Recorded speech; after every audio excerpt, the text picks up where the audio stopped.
Je m'appelle Mélissa et elle, c'est Sally. C'est ma meilleure amie et on se dit tout. Vraiment tout.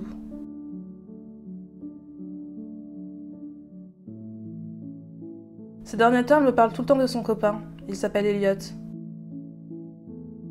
Elle me dit qu'il est gentil, super drôle, beau, bref, le mec parfait. C'est ce que je croyais. C'est ce qu'elle croyait aussi. Puis un jour, elle est venue avec un bleu à l'œil.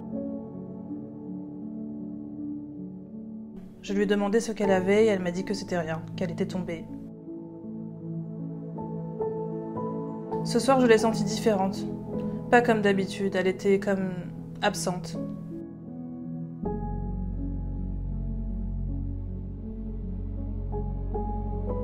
À chaque fois qu'elle venait, elle avait toujours de nouvelles blessures.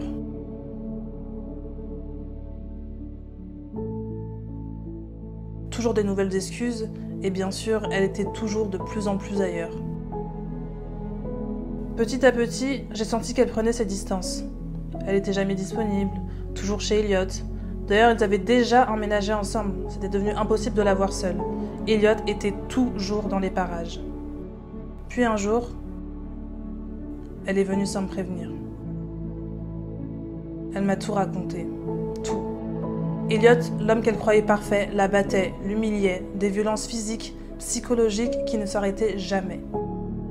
Je lui ai dit de le quitter tout de suite, qu'elle pouvait rester à la maison si elle le souhaitait. Mais elle me disait qu'elle avait peur. Peur qu'il s'énerve si elle le quittait. Peur qu'il se venge. Peur qu'il la retrouve et qu'il lui fasse encore plus de mal. Je lui ai dit d'aller voir la police, mais elle m'a répondu qu'elle y était déjà allée, que personne ne l'avait écoutée, qu'on lui avait dit qu'il fallait plus de preuves. Il l'a appelée en plein milieu de notre conversation. Elle a répondu. Et elle est rentrée, immédiatement.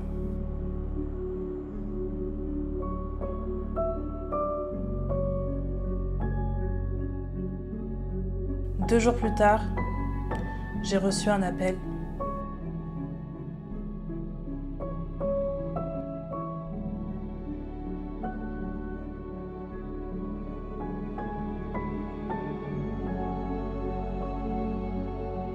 Sally était morte.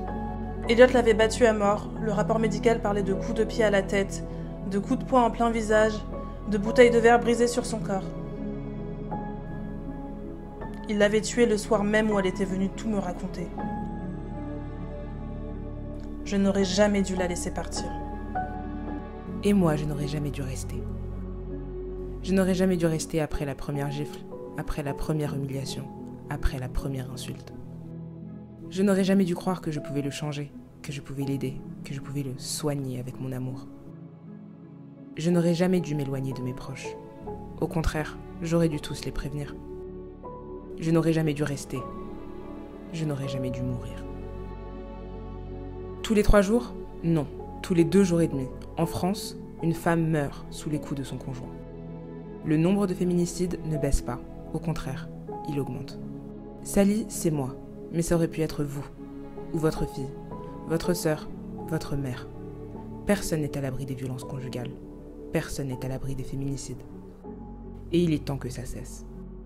Alors à toi qui me regarde et qui a peur de rentrer chez toi ce soir, tu dois partir, car tu ne dois pas mourir.